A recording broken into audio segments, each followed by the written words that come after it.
allegedly ex-Marines. Kasi mali na po kaagad, let me correct that, sinasabi 18 Marines, mali na po kaagad kasi meron din po kaming sertifikasyon at pruweba na yung 18, apat doon ay driver bodyguard, hindi po Marines lahat. So dapat ang patawag sa kanila 14 Marines and others, di ba? Dapat ganun. So we will provide all the informations kasi may sinasabi si Director na 8 daw hindi Marines or 4, no? So we will provide their serial numbers, no? Ang sabi, yung 8 daw ay hindi empleyado ni Saldico.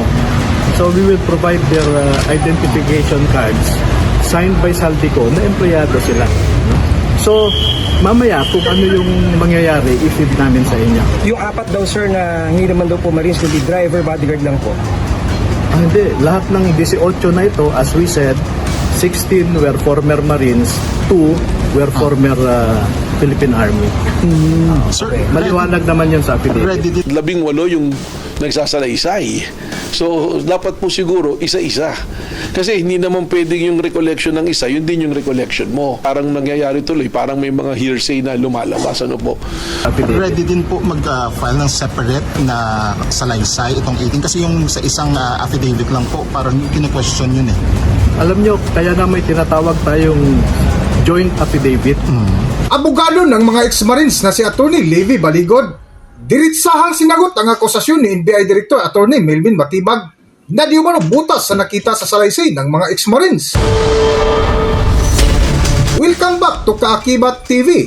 Bago nga ang harapan ni na NBI Director Atty. Melvin Matibag at abogado ng mga 18 ex-Marines na si Atty. Levi Baligod, ay humarap ang NBI Director sa media na umanong may butas ang salaysay ng mga ex-Marines na kung saan sinabi nito na may mali agad. Lumalabas ngayon ang handler talaga ng allegedly ex-Marines.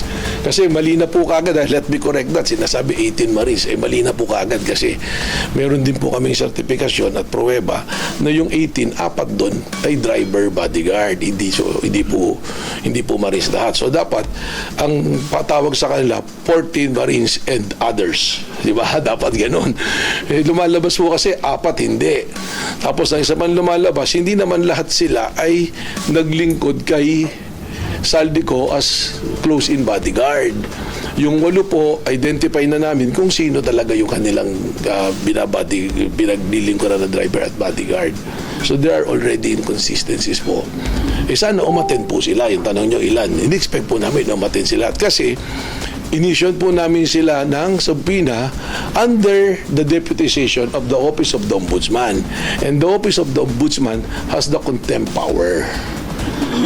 So, Sir, yung 10, yung confirm na naging tauhan ni Saldico, hindi ko pa rin po sigurado kung yung 10 lahat kay Saldico. Ang sigurado po ako ngayon, yung 8, hindi kay Saldico naglingkod. Although they are, inamin ni Atty. Baligod, 103 assigned na bodyguard kay Saldico. Meron pong retired general na nag-recruit sa kanila Identified na rin po namin yung retired general na nag-recruit doon sa 103 na yan. So yung 103, ni-recruit yung retired general na to. At meron po kasi mga storyang lumalabas na they're supposed to be employed for the period of 2 years, pero naputol nga dahil nawala na nga si Saldico. So these bodyguards, including yung mga retired Marines, hindi na po nakakuha ng sahod nila at nawala ng trabaho. So yun nga po yung ini-explain ko na isang angulo, that these people, wala silang livelihood, walang kabuhayan. So parang baka mamaya vitiated yung consent nila sa paggawa ng mga salaysay dahil kailangan nila ng kabayaran, or baka mamaya meron ding sinisiguraduhin natin na walang panunuhol, walang pananakot doon sa pagbibigay nila ng kanilang testimonya ng kanila affidavit. Sir, ano yung magiging susunod na proseso natin kung walang sisipot sa kanila bukas? Well, we will coordinate with the Office of the Ombudsman because we are deputized. So we will probably recommend na baka kailangan ma-exercise yung contempt power, or probably we will determine magpadala ulit kami ng panibagong subpoena. Ang problema nga, hindi na natin alam kung saan nagpunta. Although the address given is the address of the Office of Atty. Baligod. Kasama po sa subpoena si Atty. Baligod? Kasama po. Kasi siya po yung nagsalita. Pero ilan po sa kanila lahat binigyan nyo? Lahat? Bali yung 18, Tapos, parang 25 po. Pero meron pa po kaming mga inisyuhan ng subpoena for Friday. Si 26. Colonel Defense Santos, kasama po siya sa Pennsylvania. Kasama po. Nakipag-ugnay na po sa inyo. Wala pa po, no official. So, malalaman po natin bukas. Opo. So wala po talagang nagpaparamdam, sir, na parang Meron na nga si Attorney Pascual tsaka yung isa na nag-confirm na sa kanya naka-assign yung 8. Kaya po alam na namin na yung 8 ano pwede malaman sir? please pardon me for that kasi nasa process kami ng investigation.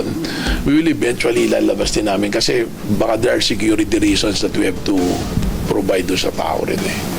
Pero ilan po yung total, sir? Yung 25 po. Plus another one on Friday.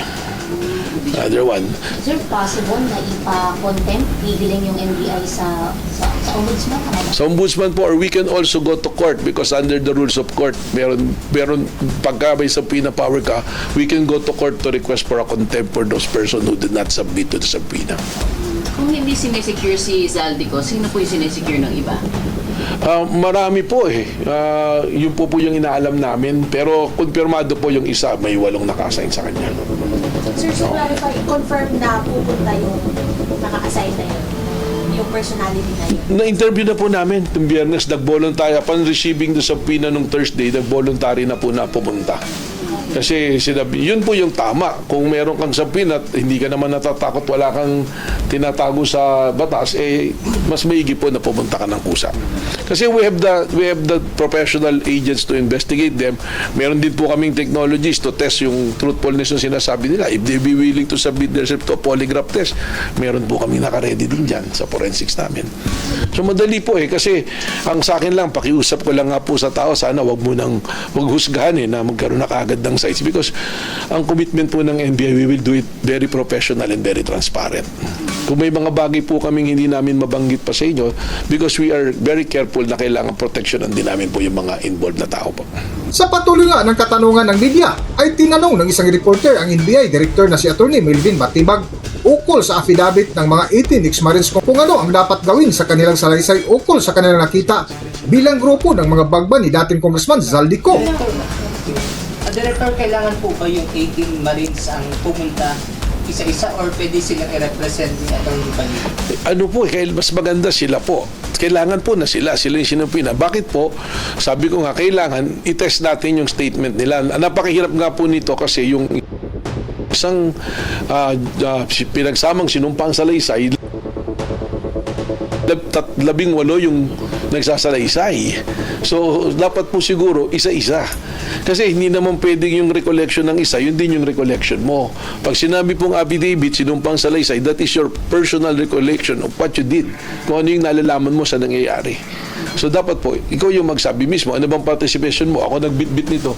Kasi, binabasa natin yung salaysay, parang nangyayari tuloy, parang may mga hearsay na lumalabas. Ano po?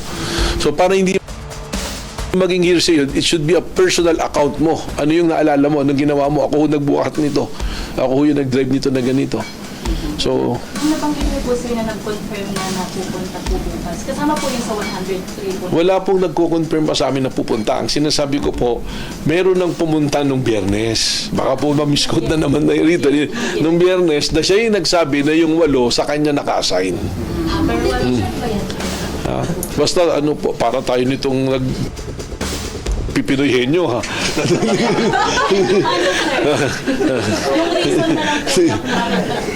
Yung reason po niya, because with subpoena yung person po, inupina po namin siya because based on our initial investigations, lumalabas po yung pangalan niya. Director, confirm po ba na 14 Marines at 4 driver lang po? Doon sa 18 po, lumalabas 4 na hindi Marines. Yung 14 is yet to validate. Meron pong mga binigay silang pangalan doon sa affidavit na nasa active service pa ng PNP. At yun po, chinecheck pa rin po namin. Mahaba po, marami po talagang proseso. Kaya napakaganda po, sinabi naman po nung ating mga lumalabas na 18 at pati po yung mga kasama nila na handa silang humarap sa anumang investigasyon. At eto na po. At malinaw naman po, dinala ni Atty. Baligod sa ombudsman yung kaso. i-deputize po sa amin, that is within the process of law. So, dapat po silang humarap dito. Dapat po nilang harapin. Sir, other matters, yung sa fraternity, sir, may nag-surrender pillars po ba sa inyo? Meron po, pero tinitingnan pa po namin kung talagang pupunta po. So, siguro we're working on it. Ino-open po namin, pwede naman po. Pero of course, syempre ang may primary jurisdiction na dito is the PNP. Nandoon na po yan pati sa ating pong DILG. So we'll coordinate with them. Kung mag-surrender po sa amin, we'll definitely coordinate with them. And within our mandate din naman po yan. Ano po. Sir, may nakipag-coordinate sa inyo kung surrender papers po? Parang 17 yan, di ba? Tapos may 4 na ano, parang 11. 7 na yung nadagdag na 7. O, sakto, parang 11 yung tumatawag sa amin the other day. Doon sa isang tao namin. So sabi ko doon sa tinawagan na tao, di explore nyo. If they will surrender, di maganda. Tapos coordinate tayo sa PNP and DILG. Sir, si Ann Curtis ba may palamdam din? Ano pong paramdam ibig yung sabihin? Ma'am, dahan-dahan po tayo sa ganyan kasi general ano. Meron, I know what you mean. Alam niyo, gusto ko lang yung pato. Masyado na. Meron pong lawyers na coordinating with my office. Ano po? So, meron po. Ako po natutuwa nga dahil kung mapapansin nyo ngayon, a lot of personalities and groups and individuals is trying to come to the Bureau, to the NBI para doon po makipag-coordinate and it just show yung pong professionalism and integrity po na aking mga kasama sa NBI. So, May salamat balak po ba si Ann Curtis na personal na po? Meron na nga pong coordination, ma'am, na kwan. So, we're trying to, ayan nyo, ma'am, malalaman nyo po pag pumunta rito, ano po. Sir, na ba yung update naman po sa paghahanap kay Ann? Nandun po may report ngayon just now, pinadala sa table ko yung report.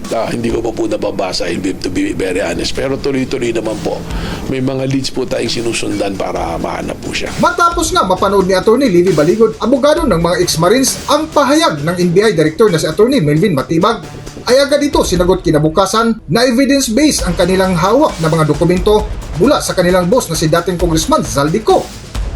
Para sa buong kwento, narito ating panoorin ang video. Your thoughts in today's Mamaya na lang. coming here. Yung ano na po, initial thoughts lang po, ano po kayo? We are ready to cooperate and provide whatever information they need. But I look at the subpoena and it appears that what NBI wants to know is the background of the 18. So we will provide all the informations. Kasi may sinasabi si Director na 8 daw hindi Marines or 4, no? So we will provide their serial numbers, no? Ang sabi, yung 8 daw ay hindi empleyado ni Saldico. So we will provide their identification cards signed by Saldico na empleyado sila, no? So mamaya kung ano yung mangyayari, i-feed namin sa inyo. Yung 4 daw sir na hindi naman daw po Marines, kundi driver, bodyguard lang po. Hindi, lahat ng 18 na ito, as we said, 16 were former Marines, 2 were former Philippine Army. Sir, Maliwanag naman yun sa affidavit. ready din po mag-file ng separate na salaysay itong 18 kasi yung sa isang affidavit lang po parang kine-question yun eh. Alam nyo, kaya na may tinatawag tayong joint affidavit kasi kung may common knowledge, pwedeng pagsamahin. Diba? Kaya pag makikita nyo, yung unang portion ng affidavit, ang ginagamit naming pronoun doon ay kami. Kasi lahat sila empleyado. Pero pagkadating doon sa mga nag-deliver, nakalagay naman specific doon. Kami, tube, etc. So, specific yun. No? Yung 18 ex-Marines today pupunta. Okay. Ito na So yung sinasabi po na correct daw po si Atty. Pascual sa inyo po law firm. What are your thoughts on this? Yeah, correct. Because I am their off counsel. No? Ang off counsel, it means kung may mga cases sila that they need some support or help, I help them out. And also, I farm out cases kasi nag-unwind na ako sa law practice ko eh. So I farm out cases to several lawyers. Sir, yung thoughts nila lang na may mga tao nagsasabi na dapat take with grain of salt, sinasabi ng Philippine Marines. Pero sa inyong paniwala. You're convinced na totoo yung kanilang mga pahayag. Yes, they don't have anything to profit from accusing people of in high position ng kasinungalingan. No? Isipin mo, ordinaryo lang itong mga sundalo na mamamayan and they are accusing people in the highest places of government. Mahirap yun, di ba? Sir, pero wala namang piso na nabayaran daw itong mga ex-marines, sir. Ako po, yung nagsasabi sa inyo na nabayaran, sila ang tanungin nyo. Hanggang dito na lang muna ang ating video at kung nagustuhan nyo, huwag kalimutan mag-subscribe at pindutin nyo na rin ang notification bell para ma-notify kayo sa ating susunod na video. Maraming salamat!